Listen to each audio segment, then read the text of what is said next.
Guys দেখছেন, আপু কোনো কাজই করে না, আমার সব কাজ করতে হচ্ছে। তুমি পারবে বানাতে? অবশ্যই, ইনশাল্লাহ পারবো। শিওর? শিওর। ঠিক আছে, দেখা যাক আচ্ছা, কেমন দেখা যাক। হয়। ফার্স্টেই হচ্ছে সসেস ভাজা হচ্ছে। আমি এখানে একটু শেপ দিয়ে কেটে নিয়েছি যাতে হচ্ছে ফিনিশিংটা সুন্দর হয়। লম্বা করে দেন হচ্ছে একদম ছোট করে পিস করে নিয়েছি যাতে ফিনিশিং সুন্দর হয় এর জন্য। অপরদিকে হচ্ছে চিকেন নাগেটস ভাজা হচ্ছে। তুমি পারবে বানাতে? অবশ্যই, ইনশাল্লাহ পারবো। শিওর? শিওর। ঠিক আছে, দেখা যাক আচ্ছা, কেমন দেখা যাক। হয়।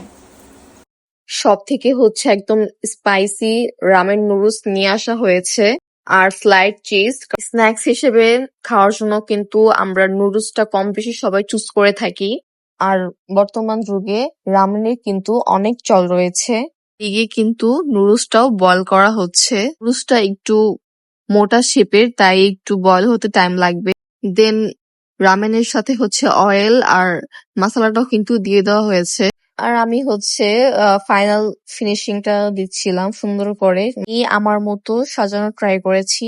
চিজটা মানে খুলতে যেয়ে হচ্ছে ভেঙে গিয়েছিল। এনিওয়েজ, এটা হচ্ছে ফাইনাল লুক। কেউ জাজ করবেন না, আমি আমার মতো করে বানিয়েছি। বাটিটা আমি একটু ছোট নিয়ে ফেলেছিলাম কারণ আমি অত বেশি মানে খেতে পারবো না।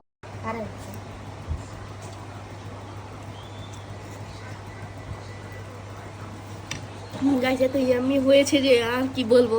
অনেক অনেক অনেক মজা হয়েছে। এখন তো আপনারা একটু খান। গাইস আপনারা কমেন্ট করে কেমন হয়েছে। আপনারা কিন্তু অবশ্যই অবশ্যই বাসায় ট্রাই করে দেখবেন এই রেসিপিটা। আশা করি আপনারা সবাই ভালো ভালো থাকবেন, সুস্থ থাকবেন। নেক্সট ভিডিওতে দেখা হচ্ছে। Bye bye.